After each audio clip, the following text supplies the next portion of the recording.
Frank DiMora here from the End Times Research Ministry. Today is January the 15th, 2015. I'd like to invite you over to my website, and once you're there, you could download my book, The Last Chronicles of Planet Earth, for free. If you just found my YouTube channel, this is a book that is a documentary on Bible, prophecy, and current events, and it'll show you the proof, all the documentation you need and the evidence that we are definitely in the last days. And part of the last days, a huge part of the last days, prophecies that the Lord told us to watch for, concerns the nation of Israel and those bordering her nation. Now, in Psalm 83, this is a war, in case you don't know anything about it. It's a war that's going to be fought very soon. I really believe this by the current events. Now, for those of you who may be new to prophecy, don't know much about Psalm 83, you can look at the photo to the left. You'll see number 1 through 10. Those are the nations that border Israel from the Old Testament names, and then I'll show you the current names in our generation. But you'll see that they are the same nations that are in the news now currently. You'll see Jordan, you'll see the Palestinians, you'll see the Hamas, you'll see the Sinai, which also the Syrians will be involved in that war, as well as Iraq, those, the PLO, and the Gaza Strip. And according to what we know from that prophecy, when you look at Psalm 83:4, it says, "They have said, 'Come, and let us cut them off from being a nation, that the name of Israel be no more in remembrance.'" And in verse 5, it tells us, "For they have consulted together with one consent, they are confederate against thee." So all of these nations are going to be coming together. We can't tell you exactly what it is that's going to solidify this confederacy that we see in verse 5. All we know that by the current events, it is coming. Now, to make it very easy for you, there's two wars that haven't been fought. You'll see Psalm 83 to the left, right here, and then there's the Ezekiel 38 war.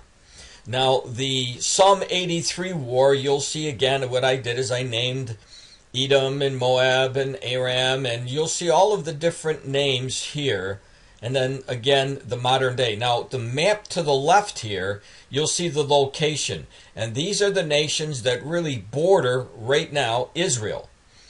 All of these nations are mentioned that are going to, as I said, come together as a confederacy.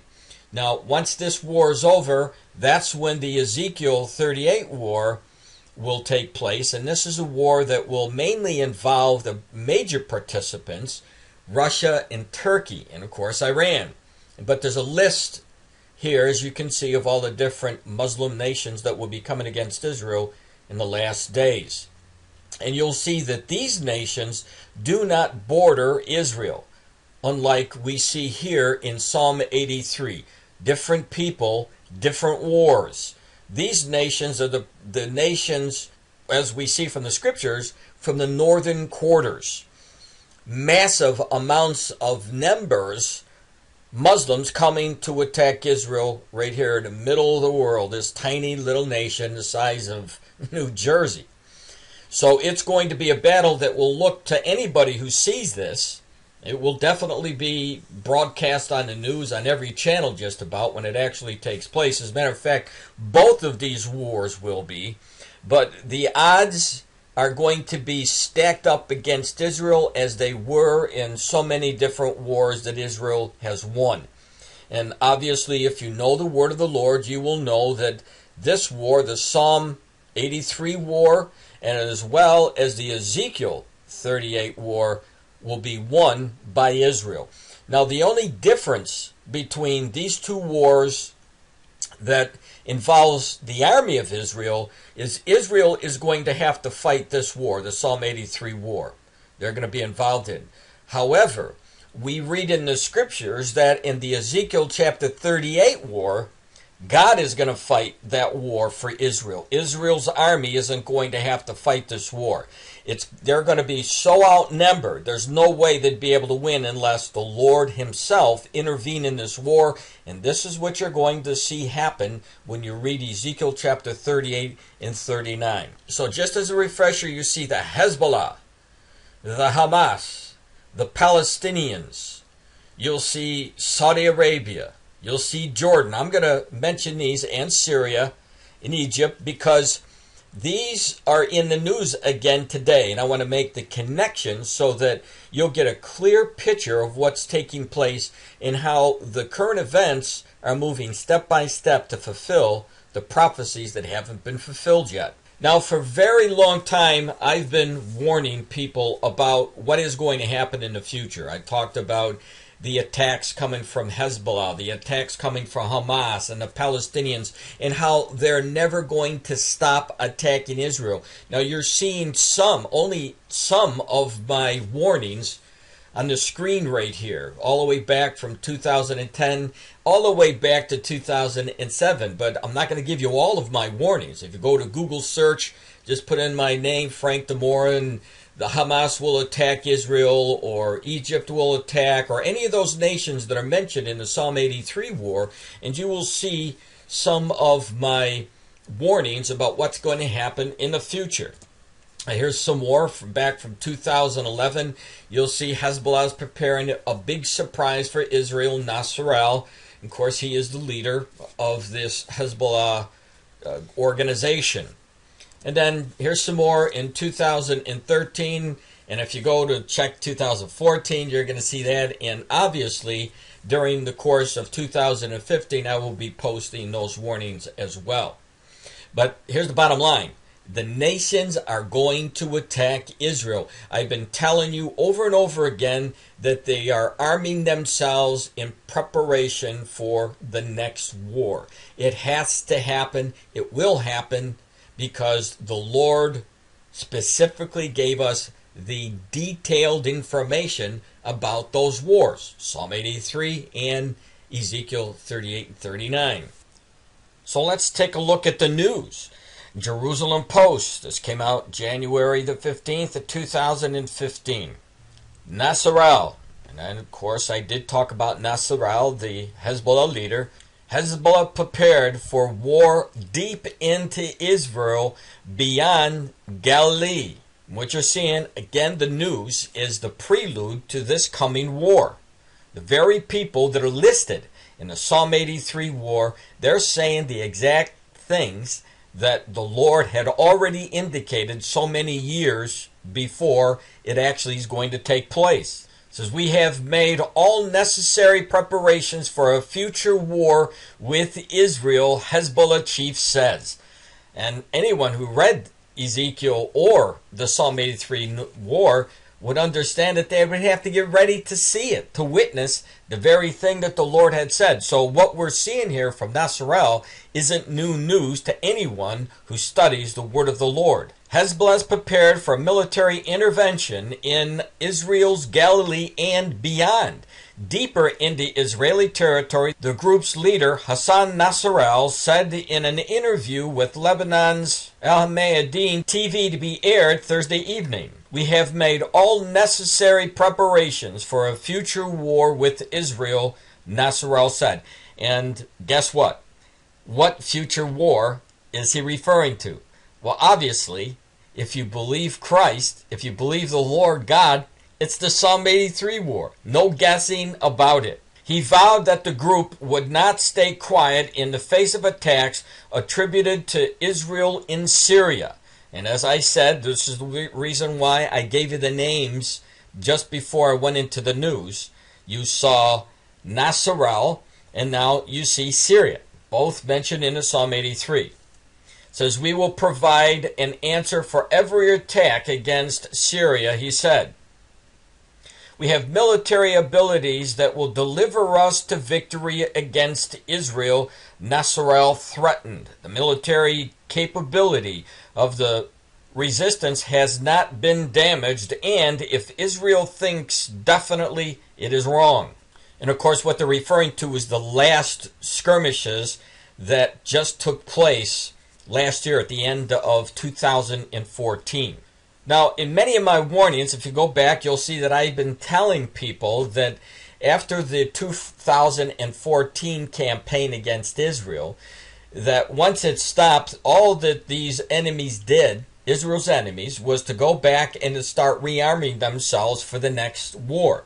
Now look at this next sentence. It says, in excerpts of the interview that were previously released on Wednesday, Nasrallah said that Hezbollah has more types of weapons than Israel can imagine. And according to the Hezbollah leader, Israel is interested in a conflict that would be a landslide victory for it. However, he claims that such a win is completely unrealistic. Well, obviously, this leader, Nasrallah, doesn't know the word of the Lord, because we know who wins that war. If Israel attacks Lebanon, our resistance is strong and our ability to win is great. Now, if you've read the Old Testament, you would see that there were many people who came against Israel.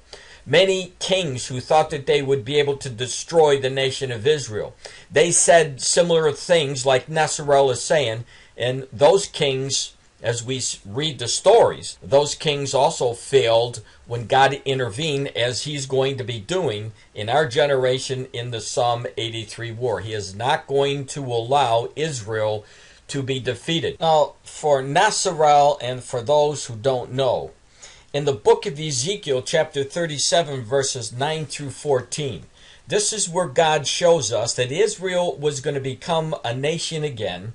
There were bones that were dry bones, and these dry bones would come together again, symbolizing the forming of the nation Israel. And as you can see where the red arrow is pointing, we are told by God that this vast army was going to come as a result of the nation of Israel being born again. The people of Israel going back to their homeland, as we saw in this generation. And so if Nasrallah believes that he is going to win against Israel, he ought to get the idea planted in his head that he is not going just against the Israeli people. He's going to be fighting against God. And God is going to protect the nation of Israel with this massive army that Israel has gotten as a result of being born again as a nation. Now again, the Jerusalem Post, you'll see here, Hezbollah's firepower, 150,000 projectiles, exceeds all European armies combined.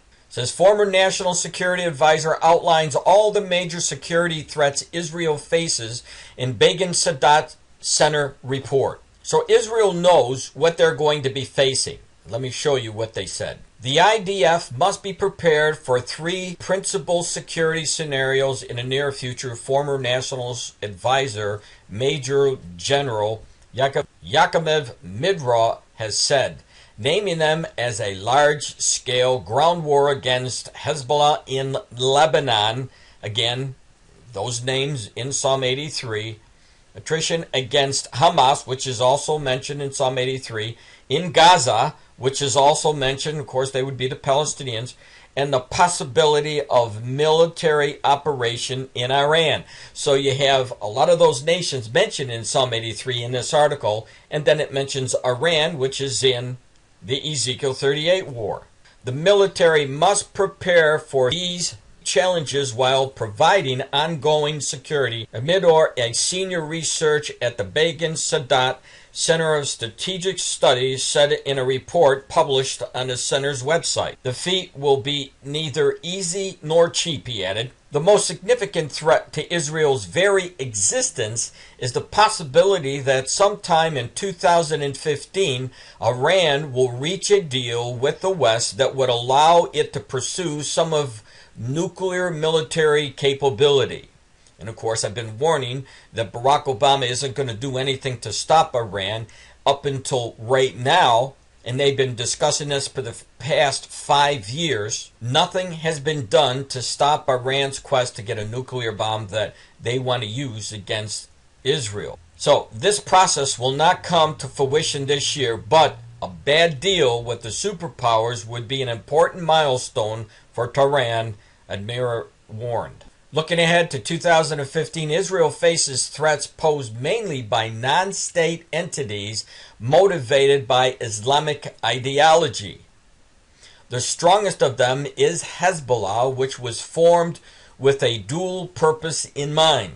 It represents Iran's long reach in the area and against Israel, while at the same time it aims to control Lebanon, where the Shi'ites are the largest ethnic group, DiMora added. Hezbollah most closely resembles an army, and its arsenal totals some 150,000 missiles and rockets, several thousands of which can target any area in Israel. This rare and substantial firepower apparently even exceeded the firepower possessed by most of the European states combined, DiMora said in the report. Additionally, Hezbollah is armed with surface-to-sea missiles, anti-aircraft missiles, drones, and modern anti-tank missiles. And of course, this is going to make it much harder for Israel in the next war, but Israel will win.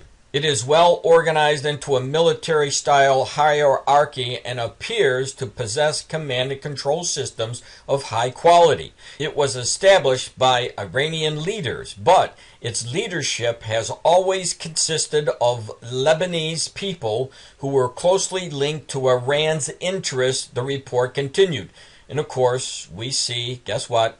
We see the Lebanese also mentioned in the Psalm 83 war. Moving on, Hezbollah assisted the Shiites by providing for their needs in the civilian sphere as a base for building its military power. Hezbollah is busy with its intervention in Syria, a war it deems crucial for its own survival, according to DiMora.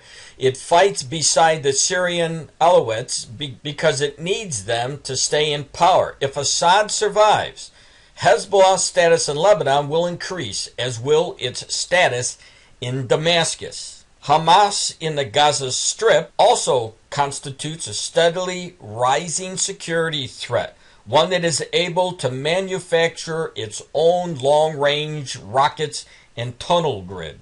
Hamas is left with 3,500 rockets after a 50-day war with Israel. Now, the big question is the speed at which Hamas can read the capabilities it has lost. For Hamas, the current regime in Egypt is a formidable obstacle. Hamas has the markings of a well-organized military organization as well as an impressive ability to learn and improve, DiMora wrote. Islamic Jihad in Gaza cannot be discounted as a threat either. DiMora noted that in 2015, no real army threatens Israel's security any longer.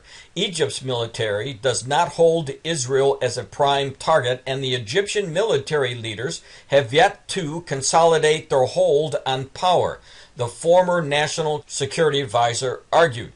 Now, apparently, DiMora does not know Psalm 83, because if he did know Psalm 83, and he believed it, that he would understand that these nations were going to be coming together as a confederacy, coming together with a plan to wipe out Israel, but that's not the case, is what we see here from what DiMora is thinking. The Syrian army is completely engaged in a civil war, and while it still possesses a substantial arsenal, its units have been compromised. Its morale is extremely low, and many of its commanders fear for their lives if the other side should win. Of course, if you've been reading the news, ISIS is beheading all of those people that has come in opposition against them. The once enormous Iraqi army, at one time seen as having the ability to change the balance of power on the Eastern Front against Israel, has ceased to exist.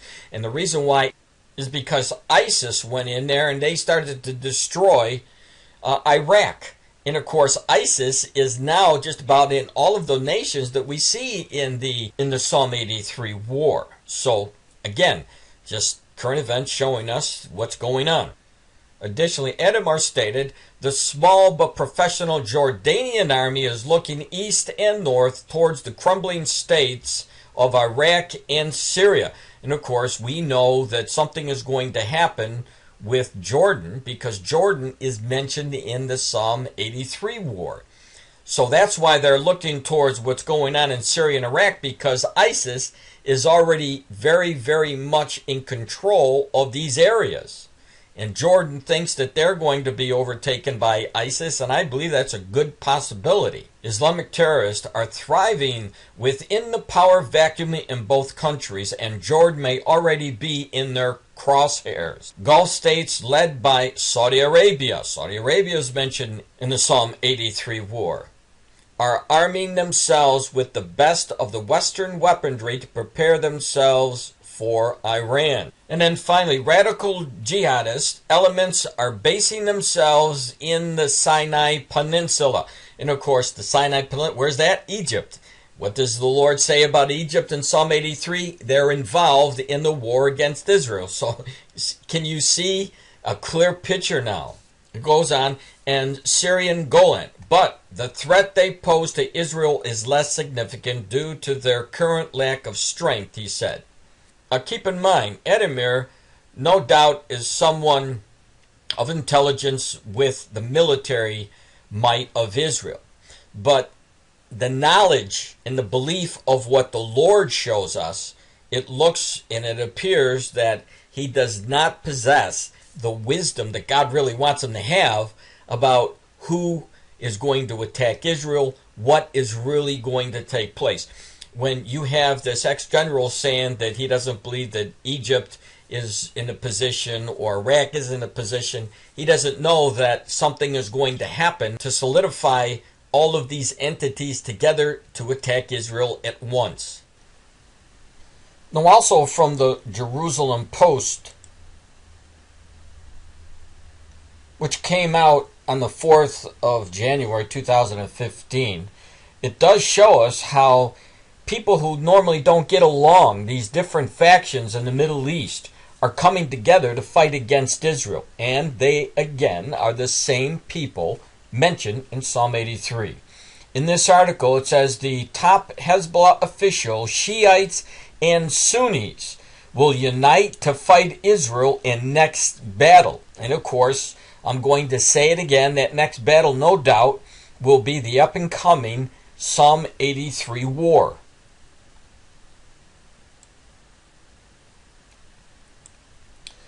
Lebanese newspaper quotes Hezbollah Executive Council chief as saying that the group is preparing for the next confrontation with Israel, which will feature thousands of our Sunni brothers. Remember the word Confederate, because that's what the Lord told us, and that's what we're seeing happening.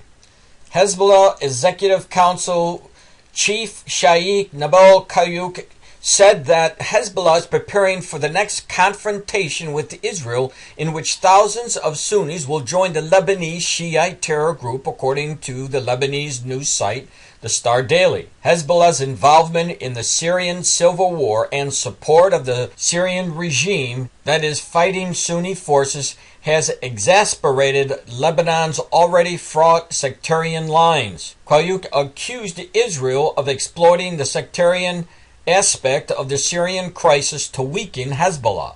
Hezbollah's response to Israel's beat on Sunni-Shiite strife is this: the resistance is preparing for the next war with Israel, and thousands of our Sunni brothers in Lebanon will be among the ranks of the resistance, Kayuk said during the Hezbollah ceremony in Sidon, according to the report.